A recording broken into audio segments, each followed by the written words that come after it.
रासलीला का शुभारंभ। श्रीमद् भागवत में बताया गया है कि शरद ऋतु की पूर्णिमा की रात में रासलीला संपन्न हुई। पिछले अध्यायों के वर्णन से यह प्रतीत होता है कि गोवर्धन पूजा कार्तिक के कृष्ण पक्ष के तुरंत बाद हुई थी। तत्पश्चात भ्रातृ द्वितीया अर्थात भैया दूज संपन्न हुई। तब इंद्र का कोप प्रदर्शित हुआ, जिसमें मूसलाधार वर्षा तथा उपल वृष्टि हुई एवं कृष्ण ने 7 दिन तक गोवर्धन पर्वत धारण किए रखा।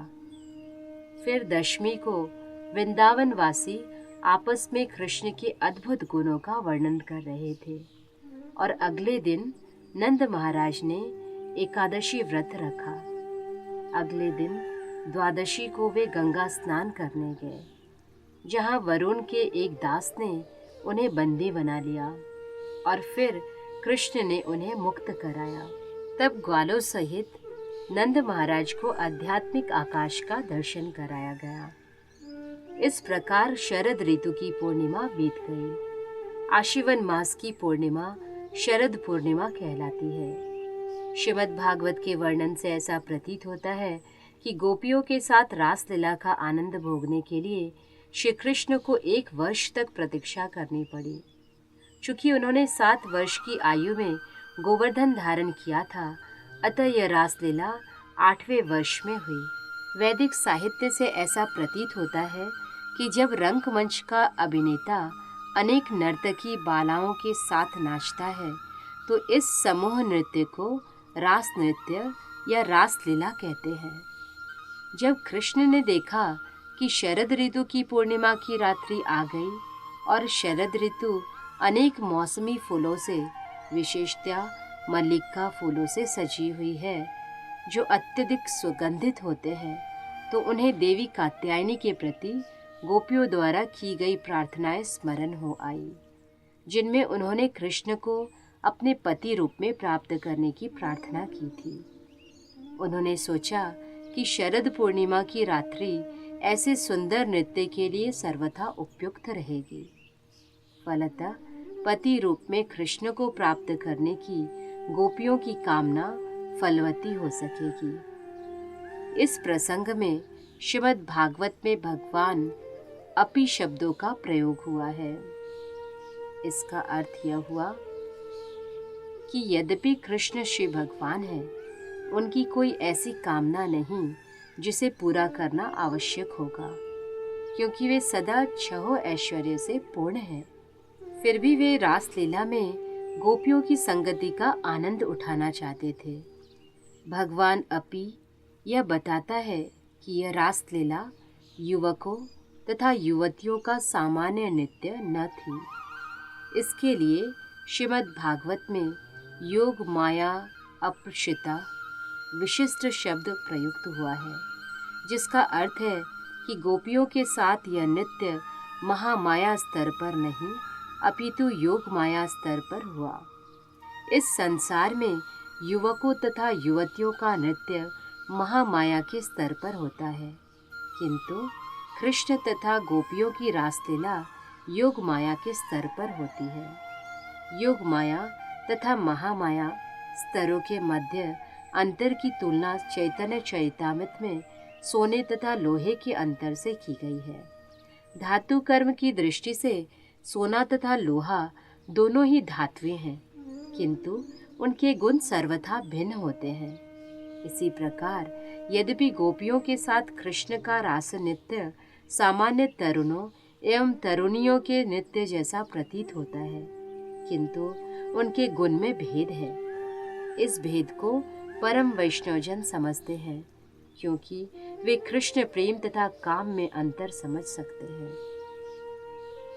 महामाया स्तर पर नृत्य इंद्र तृप्ति के आधार पर होते हैं, किंतु जब कृष्ण ने गोपियों को अपनी वंशी की ध्वनि से बुलाया, तो गोपियां तुरंत ही कृष्ण को प्रसन्न करने की दिव्य कामना से रास नृत्य के स्थान की ओर दौड़ पड़ी। चैतन्य चरितामृत के लेखक कृष्णदास कविराज गोस्वामी ने बताया है कि काम का अर्थ इंद्र तृप्ति है और प्रेम का भी अर्थ इंद्र तृप्ति है, किंतु कृष्ण के प्रति।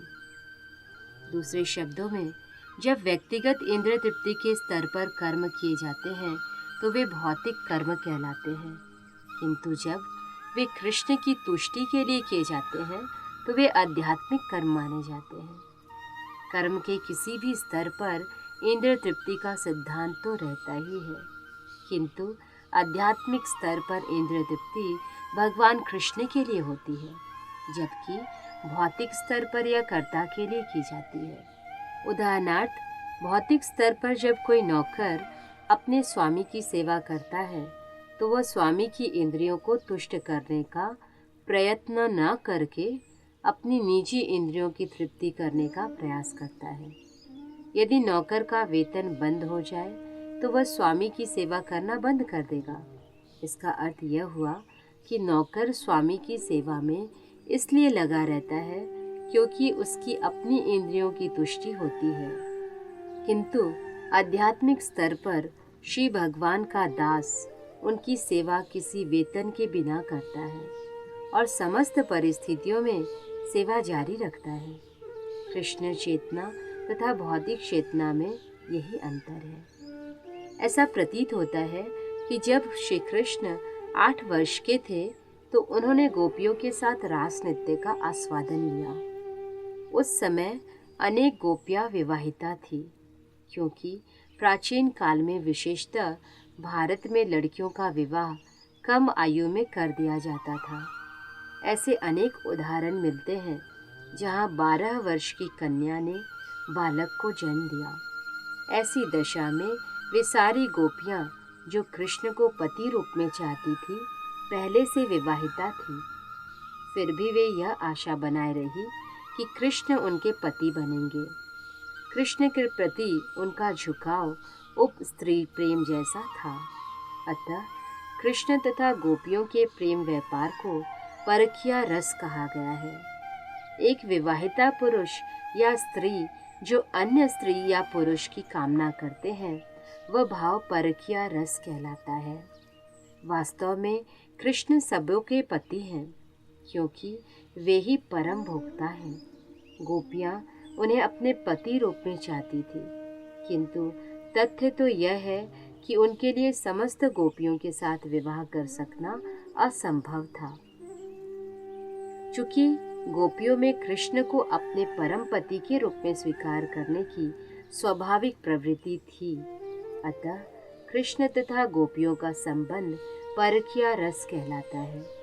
यह परखिया रस गोलोक वृंदावन के आध्यात्मिक आकाश में सदा विद्यमान रहता है, जहाँ उस मादकता के लिए कोई स्थान नहीं है जो भौतिक जगत के परखिया रस का प्रमुख लक्षण है।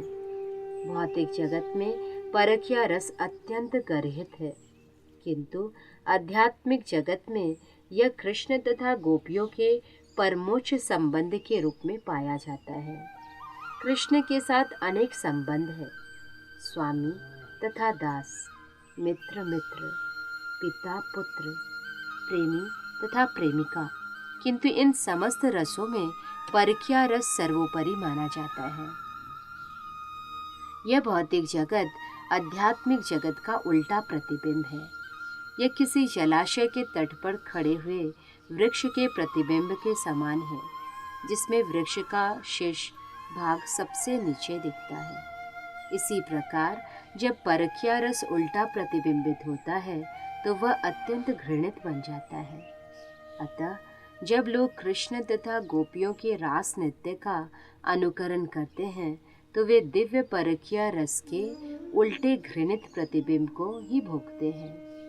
भौतिक जगत में इस दिव्य परखिया रस को भोग पाना असंभव है। श्रीमद् भागवत में कहा गया है कि स्वप्न या कल्पना में भी इस परखिया रस का अनुकरण नहीं करना चाहिए, और जो ऐसा करते हैं वे घोर हलाहल पान करते हैं। जब परम भोक्ता कृष्ण ने शरद ऋतु की उस पूर्णिमा की रात में गोपियों के संग का आनंद उठाना चाहा, उसी क्षण आकाश में नक्षत्रपति चंद्रमा अपना सुंदरतम रूप लेकर उदित हुआ। शरद पूर्णिमा की रात वर्ष भर की सर्वोत्कृष्ट रात होती है। भारतवर्ष में उत्तर प्रदेश के आगरा नामक स्थान में ताजमहल नाम का एक विशाल मकबरा है जो उत्तमोत्तम संगमरमर पत्थर का बना हुआ है। शरद ऋतु की पूर्णिमा की रात में अनेक विदेशी पर्यटक इस मकबरे पर चांद का प्रतिबिंब देखने आते हैं। इस प्रकार पूर्णिमा की यह रात आज भी अपने सौंदर्य के लिए विख्यात है। जब पूर्व में चंद्रमा उदय हुआ तो सारी वस्तुएं लालिमा से रंग गई। चंद्रमा के उदय होते ही सारा आकाश लाल कुमकुम से पुता हुआ लगने लगा। जब कोई पति अपनी पत्नी से बहुत दिन दूर रहकर घर लौटता है तो वह अपनी पत्नी के मुख को लाल कुमकुम से सजाता है।